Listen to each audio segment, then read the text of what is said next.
shuttle from Eggman's secret base and finally arrived at the space colony, Ark. It was my idea to destroy that weapon using the fake emerald I made. I wonder if Sonic understands the plan. It's up to me to find the power supply and...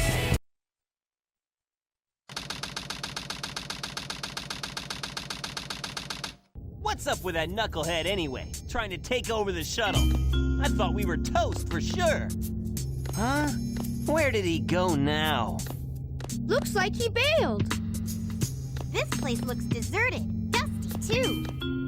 This place was shut down about 50 years ago because of a terrible accident. The first Bernoulli spherical space colony, called Ark. When it was operational, it was the most advanced research center of its kind. But looking at it now... Now it's an abandoned Ark, wouldn't you say? There's not much time left before Eggman fires that weapon again. We've got to hurry. Let's find the cannon and destroy it. Yeah! Someone designed that weapon to be impenetrable from outside attack. Its defense shields are super strong, so we have to find a way to destroy it from Isn't inside. that a Chaos Emerald? It looks like it, doesn't it? But in fact, it's a fake one I created after researching the real emerald. It has the same wavelength and properties, but it's less powerful than the real one. It's designed to reverse the energy field inside the Chaos Emeralds and blow up. It looks so real, even a machine can't tell the difference. I'll find the power supply and destroy it.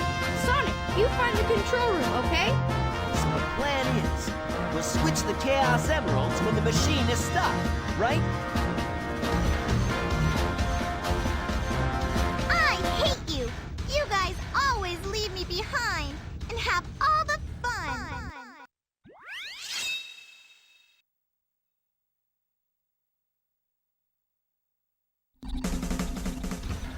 Okay, so to kind of continue something I was talking about before about how Sega used to give its characters a lot of like care and attention and have them kind of do different stuff.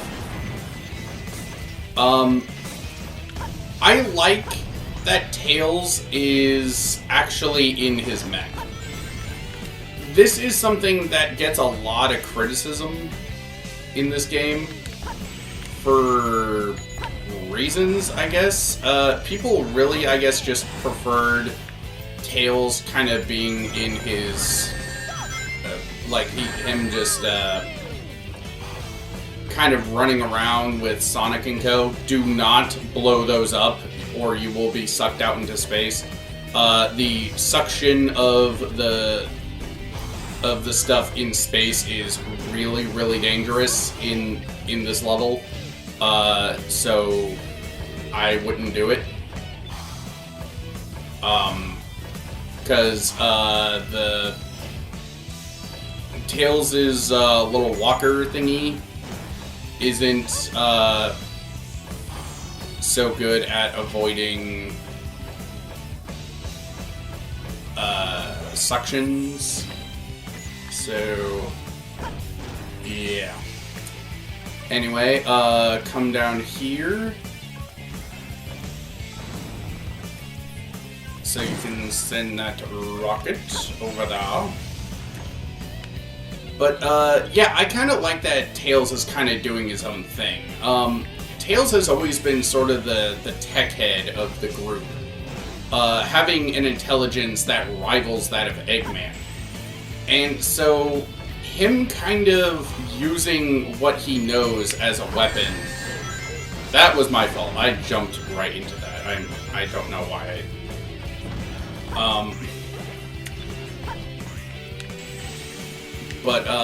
him kind of using what he knows as a weapon to fight Eggman feels very in character for him.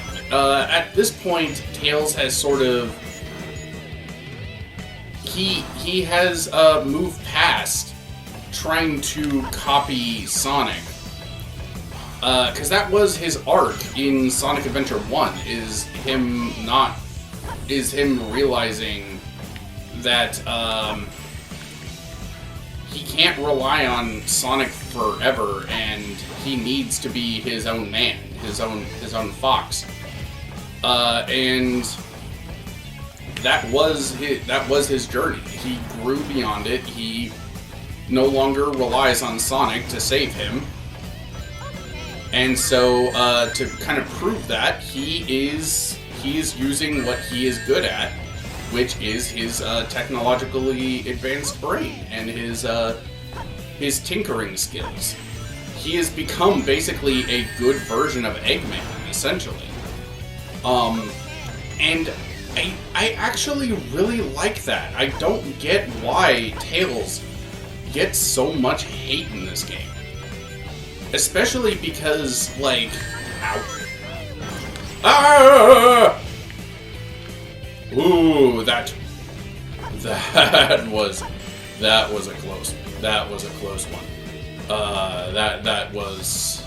was very close. The robots in this particular area are always kind of a pain. Yeah, a lot of people complain about the robots coming in out of nowhere. For me, it's only really specific spots that they tend to be a pain. Usually areas where fighting them is not super easy. Oh. Yeah, if I didn't blow up the bridge, I could have opened up that door and... Wait, can we still open it? No, we can't. No, because we need to... Whatever. We need to open the bridge.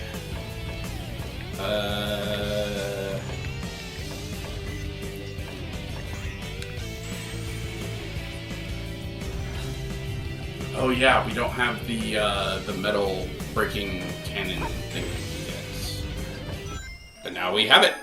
Now we got an upgrade to the Vulcan cannon, which is the bazooka thing, which allows us to break metal boxes. Basically a version of Knuckles' little enhanced metal boxing glove thingies, but for Tails. If you destroyed both of those little TNT crates, that little thing down there would open up and you would have the danger of being sucked into space just getting on that. Like I said, this level can be treacherous. Very much so. The levels on the Arc are where the game really gets dangerous, and but also really cool with like lots of like anti-gravity mechanics and whatnot.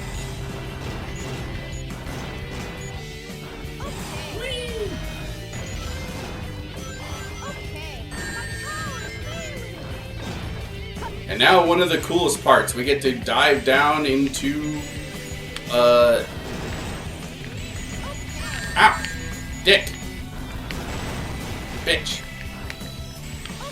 Yeah, it's probably not the best to do that. But now, we got lots of targets we can shoot. Because this is the power core to the big cannon-y thingy.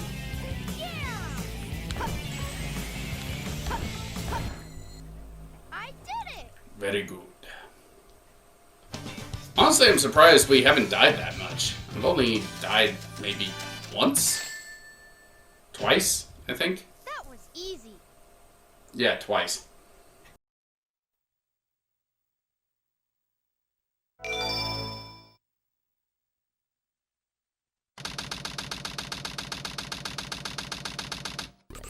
Okay, Sonic.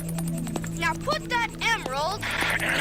Tails, tell Sonic to meet you back at the research facility. Sorry, Now. Amy is... I didn't get that, Tails. What happened to Amy? Tails!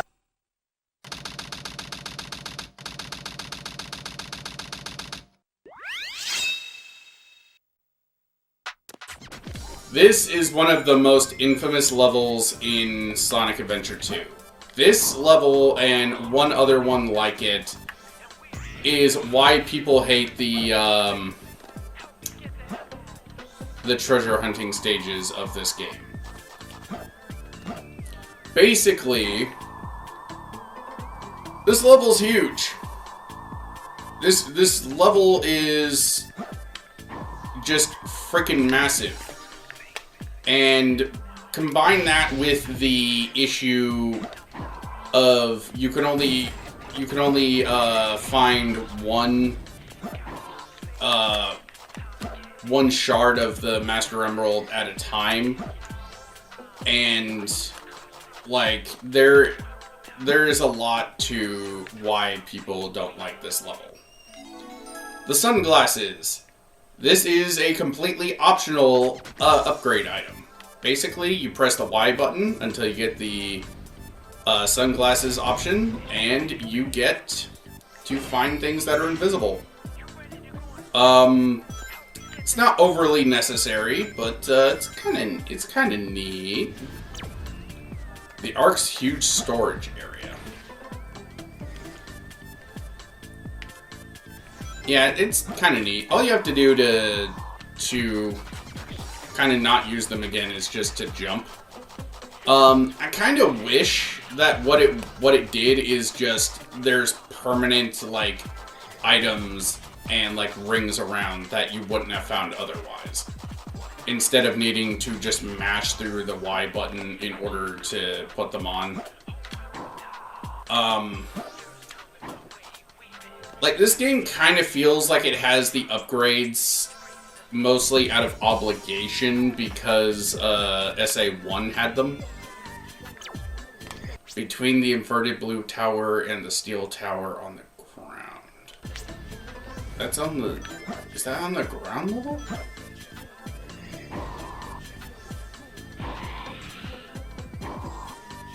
Inverted steel tower and the blue tower on the ground. By the way, sorry if you can see some screen tearing every so often. That's an unfortunate consequence of the HDMI upscaler that I have, that I'm using for my GameCube. Like, I'm actually playing this on the GameCube. My main reason for this being, it's the only version of the game that I own that I can actually record. I do own the game on the PS3, but the PS3 is notorious for not being able to... Ow! Fuck. Not being able to record it all that well. So... Za is Zot. Come on. Yeah, it honestly kind of sucks. One thing I would like to talk about, though, as we kind of go through here is the story of... I'm not going to talk about the story as a whole, but I would like to talk about something regarding the way the story is told. And that is the fact that the Sonic characters are taking the story seriously. This is something that has kind of become a more... a hot-button issue with recent years because of certain games that, a huge... What was this? A huge square stone platform. Squares near huge containers. Okay. But yeah, the Sonic as a franchise has... I can't. Like, in recent years, it has actually kind of moved towards actually caring about its stories again, thankfully. But, the thing is with Sonic franchise and its stories is that used to be the characters actually cared about what was going on around them. Whether or not the story itself was more episodic adventure or like silly in nature, like something like the game after this, like Sonic Heroes, or something a bit more serious like this game, the characters took it seriously. I talked about this in my Sonic Adventure 1 Let's Play, where I talked about Sonic's characterization and how the way that he kind of works is that in the beginning of the game, he is very much someone who does not take situations all that seriously. He jokes around, he kind of fucks around, he's having fun. But the second the situation turns, like, deadly serious, so does he. And that is something that I sorely miss from Sonic. Because ever since, I want to say it started with, I don't know where it started. I want to say it was like the 2010 games, but it might have been Sonic Unleashed, because like in Sonic Unleashed, Sonic really doesn't give a shit about what's going on around him in a lot of times of that game.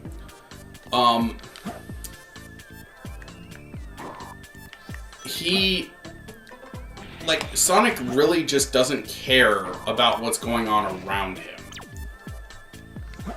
And that is something that I find to be really frustrating, because Sonic used to care. He used to, like... Sonic was very much a, kind of like Goku in a way, where, Goku in some of his, stories, he tends not to take things all that seriously at times. But, I want to pause so I can finish this thought before we end this, this thing. Sonic... like Goku, at times he would kind of fuck around, but in all throughout Dragon Ball Z and even the original Dragon Ball, when the situation got serious and needed Goku to be serious, Goku was serious. But when he was up against a threat that wasn't all that threatening to him, that he knew he had the ability to stop, he tended to be a little more on the relaxed side. And that was Sonic. And I like that this game is actually taking itself seriously. The characters in-universe are taking things seriously. Sonic is still kind of being a snarky asshole, because that's his character. But he's not fucking around. He's not messing around just for the sake of, oh, this will totally look cool. Like, he understands the stakes. Eggman blew up half of the fucking moon just to prove a point. And if he gets the final Chaos Emerald, he could destroy the entire planet. And Sonic is aware of this. So he's taking things seriously. Anyway, I just wanted to talk about that. So let's move on. There we go. Found him.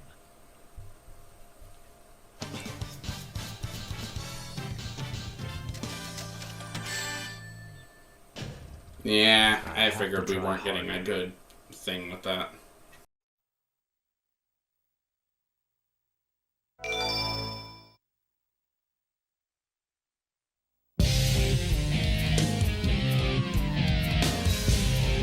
Long time no see, treasure hunter. Did you find my emerald? That's a good one. Your emerald. Talking to you is a waste of time. Very well. If that's how you want to play, I will take it from you. So this is interesting.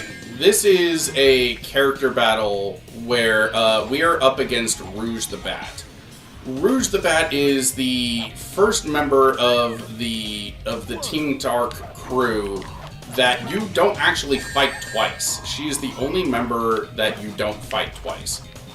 And this is something that... Whoa. this is something that is kind of unique about her. I'll have much more to say on her character as we do the dark side story, but for now, let's do what men do best and drill a woman.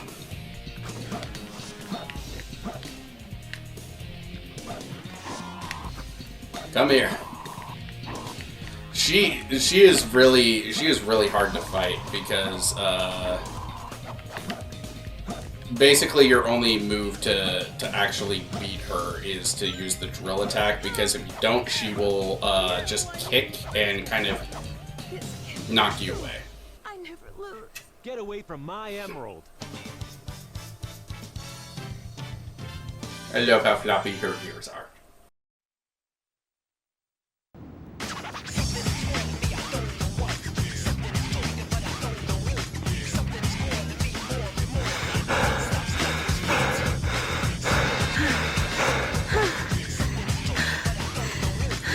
Stop fooling around and give me back my emerald.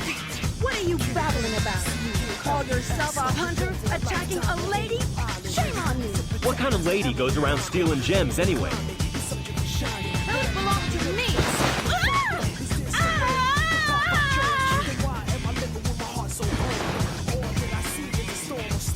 What in the world?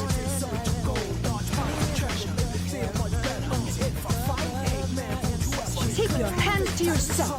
Don't touch me. Is that how you say thanks to someone who just saved your life? Saving my life. Don't think I owe you one. You just wanted to hold my hand, didn't you? That's why you saved me.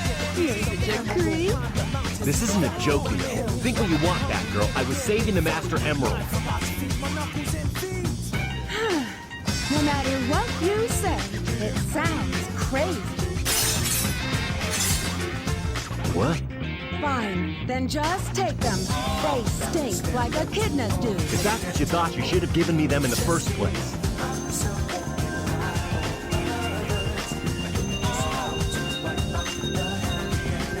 Finally.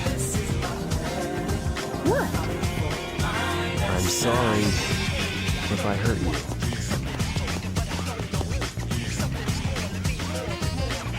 We should get going.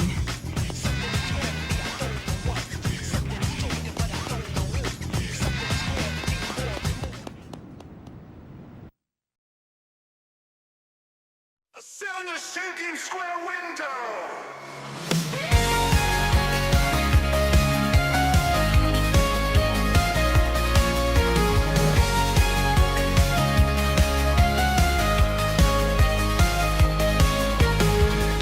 The skies a bit clearer today. The rain has passed me by. I want to open up the window again. I can't remember why. Signs that I kept into